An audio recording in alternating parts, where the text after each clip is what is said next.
तो उनको क्या उपाय दिया मैंने? पहला उपाय, जमीन में बैठ के खाना खाओ, मंगल ठीक हो जाएगा। दूसरा, जिन दिनों आपको पढ़ने का मूड हो, क्योंकि जमीन में बैठ के खाना खाने वाला उपाय 2-3 महीने लेता है, आपको उससे भी आसान एक उपाय बताता हूँ। मंगलवार को हनुमान जी को 5 चोले चढ़ा दो, हनुमान जी की सेवा कर दो, मंगल शांत हो जाएगा। हनुमान जी को चोला चढ़ाना क्या होता है? मंगल क्या है? आपका शरीर है।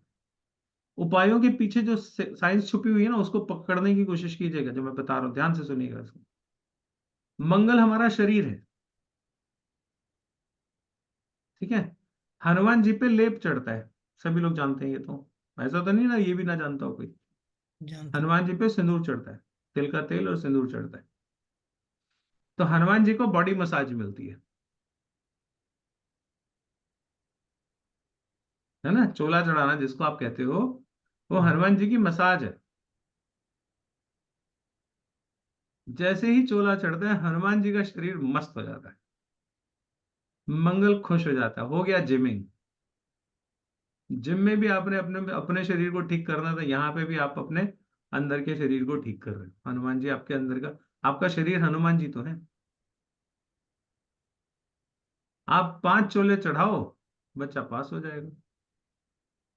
जो माएं अपने बच्चों को खेलने पढ़ने के लिए रोकती हैं, खेलने से रोकती हैं, चौथे में मंगल है, आपका बच्चा पढ़ेगा नहीं जब तक खेलेगा नहीं। उसको 3 घंटे खेलने को दे दो, 1 घंटे आके पढ़ लेगा, बाकियों से ज्यादा नंबर लाएगा।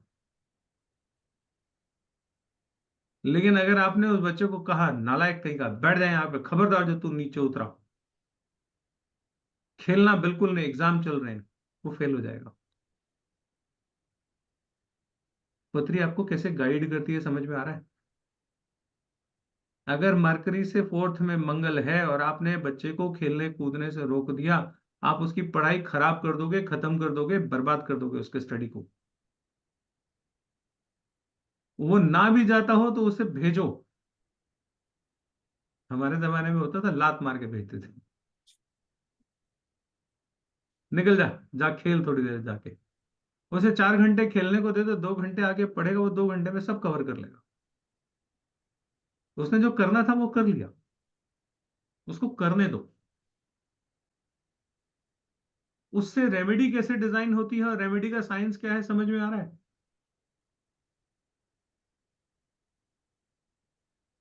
ऐसे करके इक्वेशंस बना के अगर आपको पूरी तरीके से समझ में आ जाता है, तो रेमेडी आपकी पत्री में इनबिल्ट होती है।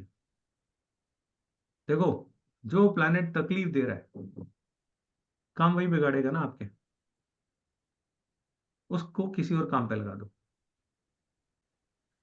जो प्लैनेट आपका काम में नहीं आ रहा, वो आपके काम नहीं आ रहा, तो वो अपना काम कर रहा है, वो हॉलीडे पे नहीं गया, आप उसको यूज नहीं कर रहे हो, ये आपकी कमी है। रेमेडी किसकी करनी है? इसी की करनी है, जिसको हम काम में नहीं ले पा रहे। या तो इसको काम में ले लो, या फिलहाल इसको टेम्परेरी कोई जॉब दे दो, ठीक है। टेम्परेरी जॉब क्या है? हनुमान जी को चोला चढ़ा दिया, तो मंगल उधर बिजी हो गया, उतने दिन के लिए शांत हो गया जितने दिन आपको मंगल का काम है, वो समय निकाल जाओ, बस हो गया। बिल्कुल। मंगल परमानेंट तकलीफ दे रहा है, जो लोग खासतौर से बहुत रोगी रहते हैं, शरीर से स्पेशली, उन लोगों को तो ये जरूर करना चाहिए, ये बहुत जरूरी है। हाँ जी, सर आप वो, बताओ आप। नहीं वो एक तो सर इसमें मतलब इसमें जो जो चूल्हे एक सेकंड में इस पे ये जो बात बोली सर ने, इस पे पूछ लेता हूँ। तो परमानेंट तकलीफ दे रहा है, तो आपने बोला कि 5 चोले चढ़ाने, तो उनको क्या 5 ही चढ़ाने, ज्यादा चढ़ाने? ना ना, फिर तो जमीन पे बैठ के खाना शुरू कर दो ना, परमानेंट तो वही इलाज हो सकता है, मन चोले कब तक चढ़ाओगे? हाँ ठीक है सर। ठीक चूल्हे में है। सिंदूर और तिल का तेल।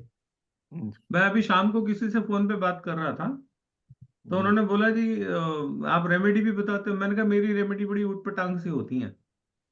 तो कहने लगी ऊट पटांग तो मैं नहीं करूंगी। और मैंने कहा वो मेरी ऊट पटांग मतलब घर में ही होती है सारी, ये मेरा तरीका है कहने का। ऊट पटांग का मतलब ये नहीं आपको पेड़ पे लटकना है और कुछ और करना है। ऊट पटांग का मतलब है जो नॉर्मली ट्रेडिशनल जो रेकी वो चलती हैं, हीलिंग कह रहा हूँ, रेमेडीज का जो चलता है दाल चावल चीनी वाला, मैं वो नहीं बताता। मेरा तरीका दूसरा है जो आपको उटपटांग लग सकती है लेकिन असल में काम यही करती है। एक को मैंने ऐसे ही रेमेडी दी, मैंने कहा हनुमान जी को 5 चोले चढ़ा दो, आपका काम चल पड़ेगा। क्योंकि उनके काम में मंगल का कोई रोल आ नहीं रहा था और मंगल उनका काम होने नहीं दे रहा था। हर क्लास में आते थे, महाराज ऐसी रेमेडी मत बताया करो, ऐसी रेमेडी मत बताया करो, मैं पागल हो गया, मेरे से काम नहीं संभल रहा, इतना काम आ गया मेरे पास। अरे वाह। मैंने कहा चल ठीक है यार, मतलब बढ़िया है, तुम्हारा काम हो गया, और क्या चाहिए। वो पूरे सेशन में 20 क्लास उसके बाद हुई, 20 की 20 क्लास में ये उनका एक परमानेंट वो था कमेंट, महाराज थोड़ा गरीबों पे दया करो, इतना काम मत करवाओ, इतना नहीं हो सकता हमसे। और वो 25 साल से एस्ट्रोलॉजी कर रहे थे, लुधियाना के हैं समीर जी, 25 साल से एस्ट्रोलॉजी कर रहे थे। कहते झक मारी मैंने 25 साल, कुछ नहीं सीखा मैंने, सब बकवास है। अब तो हमारे को भी लगने लगे जी सब बकवास है। ऐसे ही होगा, थोड़ा आगे ए, आगे चलोगे तो आपको समझ में आएगा ये इतना आसान था।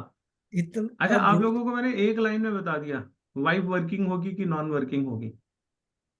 चुटकी वैदिक में आप ढूंढते रह जाओ, आप बता नहीं सकते ये बात। अरे सर कोई सी विधा में नहीं देख सकते। कोई सी विधा में नहीं देख सकते आप। हाँ किसी का नाम नहीं ले, अब मैं उसको भूल जाना चाहता हूँ। मैं उनको झक मार गया, मैं दिन रात लगा रहता था प्रिडिक्शन पे प्रिडिक्शन करने, उनका नाम भी नहीं लेना चाहता। सर एक बात बोलूं? वैसे हाँ जी। सर एक बात बोलूं? हाँ जी। आपने ये बीएनएन ज्वाइन करा के मेरे 5.5 लाख रुपए बचवा दिए। बताओ। मेरा हिस्सा, मेरा हिस्सा। दूसरा देखो सुनो, पहले पहले आप सुनो क्यों बचवाए आपने। हम्म। अगर मुझे आप नहीं मिलते हम्म। तो मैं महावास्तु ज्योतिष करने जा रहा था। आप सोचिए, वो 5.5 लाख रुपए उनकी फीस है, और जब से मैंने ये कोर्स किया है मैंने पूरा 100% इरादा बदल दिया कि अब मैं महाज्योतिष नहीं करूंगा, क्योंकि जो प्रेडिक्शन आपने दे दिए अनबिलेबल, मतलब विश्वास ही नहीं होता ये बात को कि ऐसा प्रेडिक्शन मिल सकता है। सोचो आप, वैसा प्रिडिक्शन मिल सकता है। बहुत शानदार प्रेडिक्शन है सर। मतलब जो सपने में भी नहीं सोचा ना, वो प्रेडिक्शन दिए आपने। वो मतलब इसलिए, अभी तो, और अभी तो आप लोग आधे पे भी नहीं पहुंचे। आधे अब पे नहीं। वो हिस्सा आपको जरूर दूंगा, डेफिनेटली गुरु के तौर पे जरूर दूंगा आपको। अरे नहीं, ये मुझे नहीं चाहिए कुछ। नहीं सर, वादा है मेरा इस आप बात। चलो बात करिए, नहीं नहीं वो नहीं चाहिए मुझे, आप मेरे नाम से किसी गरीब को खिला एक पिला बार देना कुछ। सर देंगे, पर वो ऐसा डायरेक्टली नहीं देंगे, वो इनडायरेक्ट में देंगे। कैसे देंगे वो बताऊंगा आपको, वो किसी हाँ और जी। के थ्रू दूंगा। कुएं के मेंढक से जब वो समुद्र में हो ना, जब पता चला है भाई मगरमच्छ भी सड़े। हमारे भाषा में मैं अपने एरिया का टॉपर एस्ट्रोलॉजर हूँ। हम्म। मेरी विदा फिर 90% तक मेरी प्रिडिक्शन सही आई। लेकिन आज मुझे पता नहीं, वो तुक्के थे, मुझे नहीं पता, आज मुझे पता चला वो तुक्के ही थे भाई। मैं उसको खोल के बैठ जाता था और वो परफेक्ट आती थी। लेकिन अब मैं परफेक्टली ये मतलब कॉन्फिडेंस से कहता हूँ। मैं जैसे कि आज एस्ट्रो सेज पे आता हूँ, कुछ आती हैं कोई बाहर से कोई कोर्स, हम्म। तो वो सीबीआई में कोई अच्छी बड़ी पोस्ट पे था, उनका फोन आया। उन्होंने क्या, मैंने डेफिनेटली उसको कॉन्फिडेंस के साथ कि आपके साथ ये होगा, मतलब नहीं थे। फिर मैं वो आप वाले गप्पे मारे उससे, फिर गप्पे मारने मेरे पैसे बन रहे थे। फिर वो बोला नोले हाँ जी नोले ऐसा तो है। फिर मैं बोला था, मगर मेरा कॉन्फिडेंस लेवल देखिए, मैंने आपको ये बता दिया, अब ये आपके पास 100% है, आप स्वीकार कर रहे हैं ना।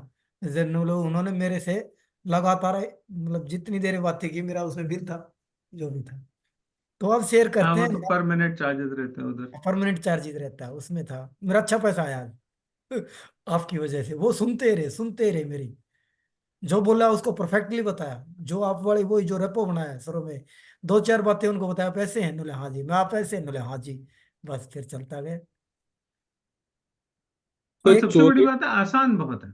आसान है, तो मैं भी एक बात ज्यादा कहना मेथड चाहूंगा यूज सर। नहीं करता, नो कैलकुलेशन, नो मेथड, मतलब मेथड मीन्स मैथमेटिकल, सीधा सूत्र लगाओ, फल सामने।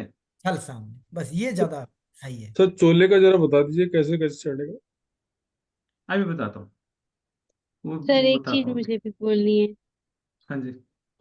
सर मेरा बेटा, जैसे उससे शादी 20 साल का है, उससे बात हम्म करो तो मुझे नॉन वर्किंग चाहिए, नॉन वर्किंग चाहिए, तो हम लोग उसको डांटते थे, और उसकी पत्नी मैंने सामने खोल रखी थी जब आप बता रहे थे, उसके में नॉन हम्म। वर्किंग का ही योग है। तो उसके मन हम्म। में भी वही चीज है कि मैं लाऊंगा तो नॉन वर्किंग लाऊंगा। नहीं, मन में कुछ भी हो, लिखा है जो सो होगा। तो मैंने वो बताया ना, वो आपने ये सोचा कि नॉन वर्किंग चाहिए, ठीक है। शादी जिस समय करी उस समय में लड़की नॉन वर्किंग थी, ठीक है। लेकिन क्योंकि इस लड़के के भाग्य में वर्किंग वाइफ लिखी है, तो जैसे ही शादी होगी लड़की नौकरी करना शुरू कर देगी, और ऐसी नौकरी होगी जो आप मना भी नहीं कर पाओगे। ये मुझे ये लगा कि ठीक क्योंकि है, वो योग बहुत लेके अच्छी आया है ना, बात है। वो कोई जी योग जी। लेके आया है ना, वो वर्किंग वाइफ का योग लेके आया है, तो नॉन वर्किंग कहाँ से मिलेगी उसको, है ना। हाँ जी कमल जी।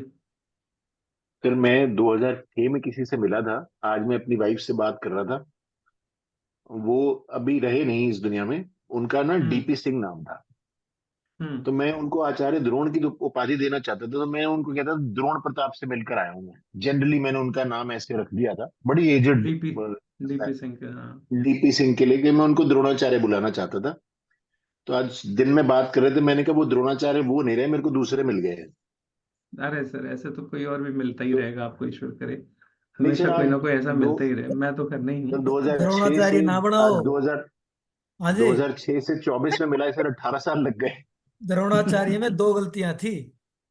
हाँ। फेरनु को मैं केतु वाला